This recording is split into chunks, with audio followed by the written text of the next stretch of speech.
é que a gente reduz esse estado fisiológico de ansiedade? Induzindo relaxamento.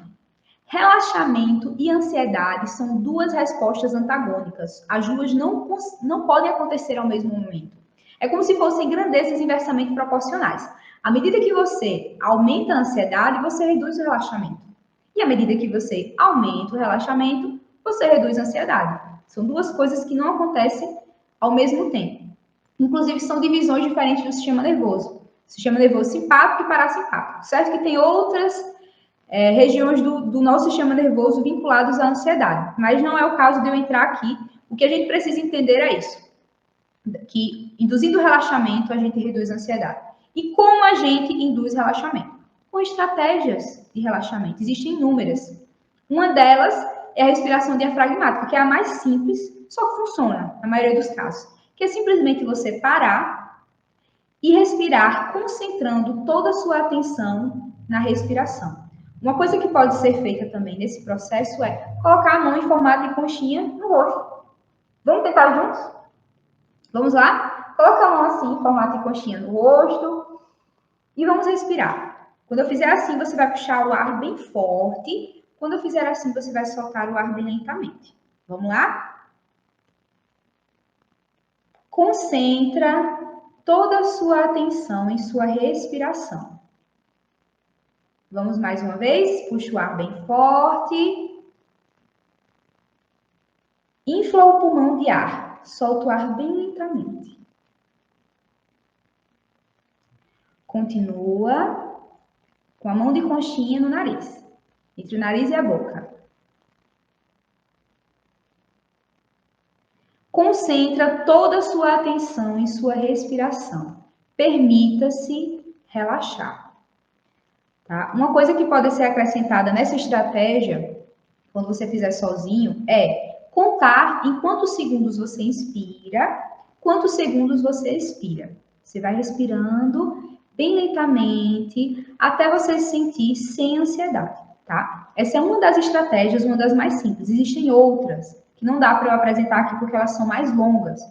Existe o relaxamento progressivo, o relaxamento endógeno, dentre outros, que a gente faz dentro da clínica e que vão estar presentes no meu curso Memória Nota 1000. Eu vou abranger também essa demanda de ansiedade para que o aluno, o futuro aprovado no Enem, ele consiga alcançar um êxito dentro dos estudos e também dentro da resolução de prova. E isso requer lidar com a ansiedade. Vamos voltar, então, às 5 frentes de combate à ansiedade. A gente já falou sobre aceitar que ela está acontecendo e lidar com ela. Segundo, reduzir a ansiedade.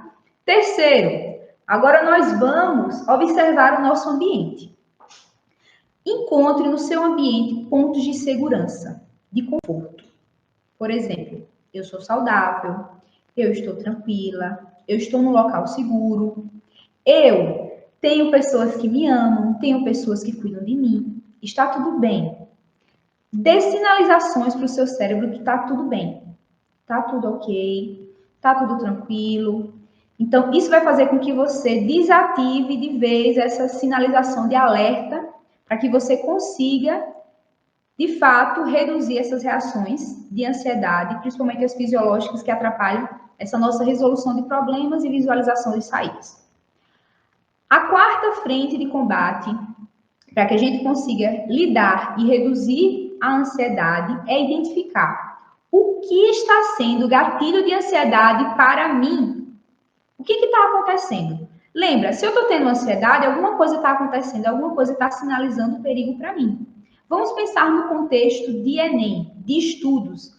O que será que está sinalizando perigo para você? É um conteúdo acumulado? É uma disciplina que você tenta e não consegue? É uma aproximação de prova? É um medo da prova? O que está sendo gatilho para que você tenha ansiedade? Se existe ansiedade, existe alguma situação que está sinalizando perigo para você. Ou pode também haver um desequilíbrio químico, que são duas coisas que acontecem ao mesmo tempo no seu cérebro, tá? Então, um dos processos é justamente esse. Existe alguma sinalização. Muitas pessoas têm ansiedade e elas têm uma percepção de que a ansiedade acontece do nada. Eu recebo vários casos na clínica assim. Roberta, eu tenho ansiedade do nada. E no processo de investigação clínica, a gente vai identificando quais são os elementos que fazem com que aquela pessoa tenha ansiedade. Sempre há um motivo.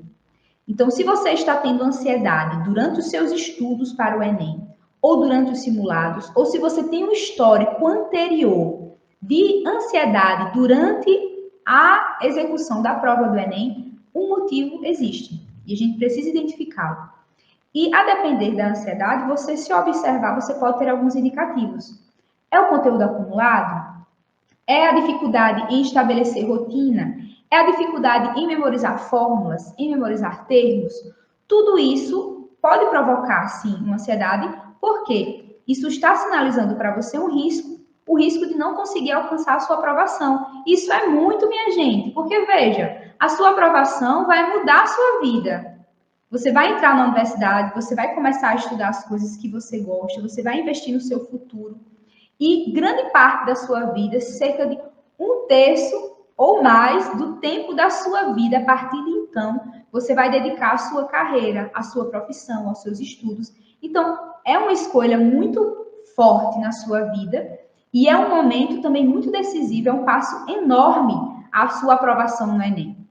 Tá? Então, ter o risco de não ter acesso a tudo isso pode sim gerar uma resposta de ansiedade. Identificar o que está provocando vai fazer com que você passe para a próxima etapa, que é o seguinte: enfrentar. Uma regra que eu uso bastante dentro das minhas terapias, e eu vou usar também bastante dentro do curso Memória Nota 1000, é: para cada desconforto, um enfrentamento. Vamos enfrentar. Por quê? O nosso sentimento, como a gente viu agora há pouco, ele é extremamente válido.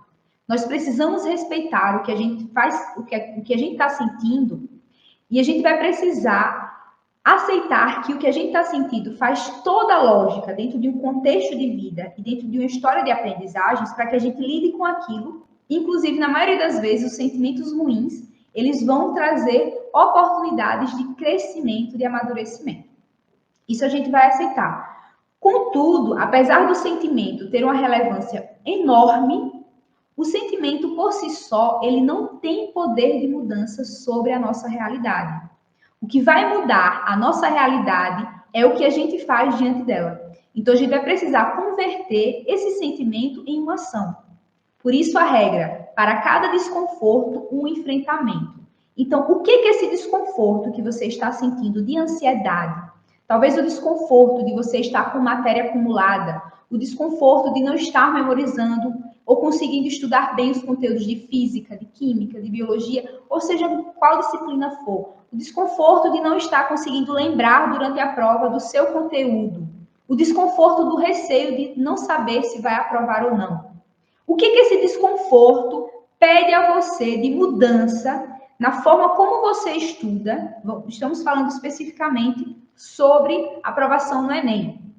O que esse desconforto pede a você de mudança para que você enfrente essa mesma realidade de estudos para o Enem de uma forma diferente?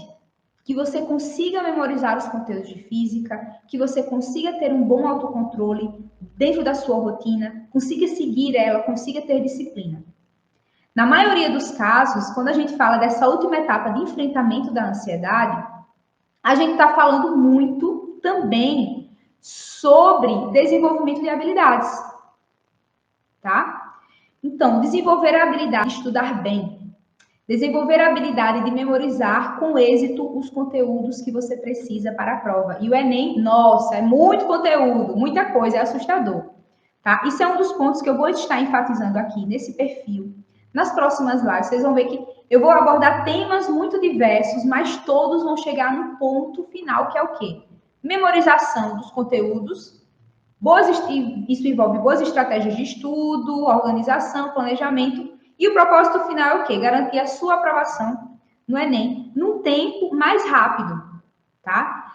Então, desenvolver habilidades vai ser de extrema importância para que você enfrente as coisas que hoje sinalizam perigo para você de uma forma diferente. Vamos a um exemplo fora da realidade dos estudos para o Enem. Imagina uma pessoa que tem ansiedade para falar em público. Vocês acham? Participem, vocês podem responder aí no chat. Vocês acham que uma pessoa que tem ansiedade para falar em público, se a gente fizer um trabalho de desenvolver habilidades de oratória nela, isso vai ajudar nesse lidar com a ansiedade? Vocês acham que sim ou não? Se a gente desenvolver habilidades de oratória, a pessoa vai ter uma menor probabilidade de ter ansiedade? A resposta é sim. E o movimento da terapia, nesses casos, vai ser justamente esses dois. O lidar com a ansiedade em si, reduzir, que é uma das etapas que eu mencionei aqui, mas também desenvolver habilidades. Porque imagina só, você reduziu a ansiedade, você tem ansiedade para falar em público. Aí você aprendeu a reduzir a ansiedade. Ok, você está diante do público, você reduziu a ansiedade. Só que você reduziu a ansiedade e novamente se vê diante de um público e você se vê sem habilidade de apresentar um desempenho de oratória satisfatório. Então, aquele público passa novamente a sinalizar perigo para você. E o que vai acontecer? Você vai ter ansiedade de novo. E vai virar um ciclo. Então, você reduz a ansiedade e você se depara de novo com um problema que não está resolvido, e você tem ansiedade de novo, e você reduz e você lida com o problema, e o problema continua ali. Então, a gente vai ter que gerar dois movimentos. Reduzir a ansiedade e lidar com o que provoca a ansiedade, tá? No contexto de estudo, essas circunstâncias que eu mencionei são as mais comuns.